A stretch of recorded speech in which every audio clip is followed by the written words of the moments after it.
प्राचीन काल की बात है। एक महान आर्षि वाश्रवा ने यज्ञ का आयोजन किया और अपने यज्ञ में सारी संपत्ति दान देने का संकल्प लिया। लेकिन वह वास्तव में बूढ़ी, कमजोर और व्यर्थ गायें दान में देने लगे।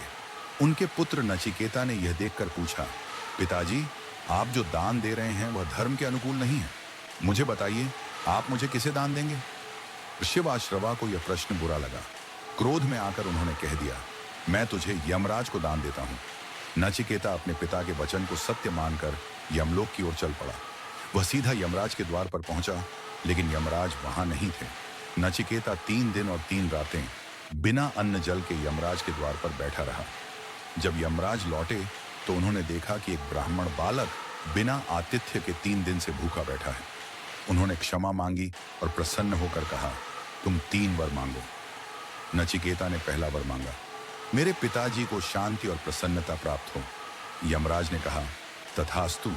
दूसरा वर मांगा, स्वर्ग प्राप्त करने वाली अग्नि विद्या मुझे सिखाइए। यमराज ने वह विद्या सिखाई और कहा, अब यह विद्या नचिकेता अग्नि के नाम से जानी जाएगी।